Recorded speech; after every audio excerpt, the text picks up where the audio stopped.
Pawb tynnu'r bêl i'r ymwelwyr. Clark. O, bas ddeallus i Dan Davies a'r cyfle uraidd cael ei fethu. Oedd hi syth at y golwr. Symudiad gwych a'r bas o didog gan Ben Clark. Dylia Dan Davies dyn nhw'n Seintiau ar y blaen. Smith yng nghanol y cae a digon amser fel Dan Williams. Chislovic. Prif sgoriwr y Seintiau tymor yma. Bas wych i Canavan ar ergyd. A mae o di rhwydo'r gol gynta o'r noson. Symudiad slick. Jake Canavan yn glinigol o ryw 15 llath.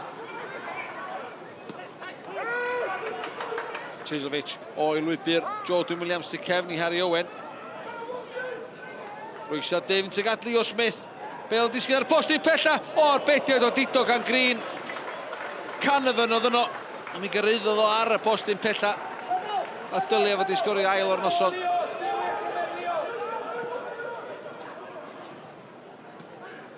Chislovic.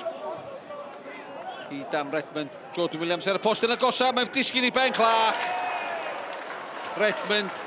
Dyr ei fwy nag un croesiad wych i mewn yn ystod y haar cyntaf yma.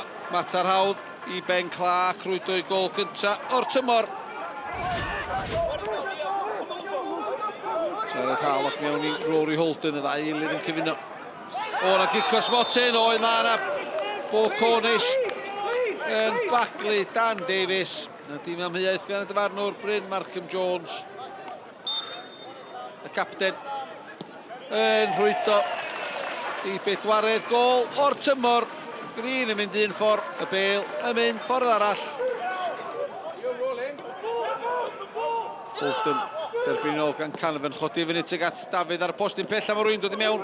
Gyfle mae Canavan i mi ail, a mae o'n rhwydo i ail gol o'r noson. Pedwaredd i'r Seintiau, chydig dros chwarter awr o'r gêm yn weddill. Aberystwyth methu clirio'r bêl. Mae'r pencampwyr yn manteisio. Gwaith da gan Jones yng nghanol y cae. Lledu'r chwarae i Gwion Dafydd y ddau fachgen ifanc yn cyfuno.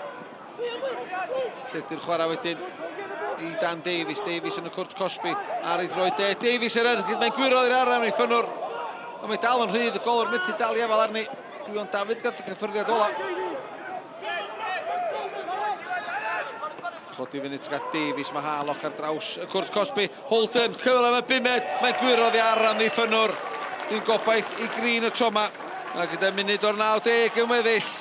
Mae Rory Holden i sgorio gol gyntaf yn uwchgyngor Cymru. Cornel, eiliadau ola o'r 4 munud gael ei chynegu. Smith mewn tuag at Astols erbyniad i gefn y rhwyd yr athi. Gol gyntaf o'r tymor i Ryan Astols. Hwna o ddigwyddiad ola o'r noson. Hanner dwsin o goliau i'r Seintiau Newydd. Craig, a convincing victory. Your thoughts on that tonight? Yeah, look, it was, 6-0, it doesn't lie, does it? I think we dominated the game from start to finish, but we've done that in the last 3 games. We haven't got our rewards from it. We've made some poor decisions in the final third. I still think tonight we could be better. I thought we were sloppy at times, but yeah, we've got the job done in 6-0, and I'd be probably being a bit harsh if, but where I want to be is a little bit better than that as well. Yeah. It was always going to be tough, the numbers we had, and young players thrown in there. And at the end, I think you've seen it was a very young squad, a young team, quite a few out, and obviously loans against them as well. So it was always going to be tough coming here. I just think it was disappointing in the second half, 1 or 2 of the goals we conceded, just the manner of the ways we conceded. We knew we got up against it, we know it was going to be tough, but we kind of give them 2 goals before we shouldn't have. Craig said just keep the pressure on, and obviously the goals will come, and that's exactly what we did. And thankfully, I don't really score many with my left foot, but thankfully this time it has just went in the bottom corner. I think you've seen last week, I think they've dropped the first points last week a year since 2021, so let's make no bones about it. You come here and expect to win a game? Probably not. But we go against Carnarvon, we know what we're up against next week. We should have picked up something in the last game at home. We need to get back to winning at home against the teams probably who are going to be in and around us, so to speak. But you come here, you know it's a tough battle, you've got to ride your luck, and tonight we didn't ride the luck.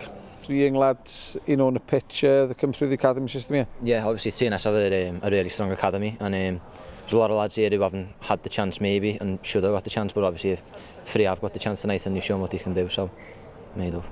And a breather you know, from the Cymru Premier next weekend. Yeah. Nice little trip up to Edinburgh. Yeah, it is. Yeah, it is. You know, we want to take all competition seriously. You know, I think we'd like to get further. We got knocked out in not the first round. I think it was the third round where we entered, but the first round where we entered last year was obviously a tough game against Dundee, who went on to win the championship. So yeah, it was a tough game, and it will be a tough game, no doubt, again away up in Edinburgh. But yeah, we want to make sure we would definitely take it serious and want to try to get the latter stages of it.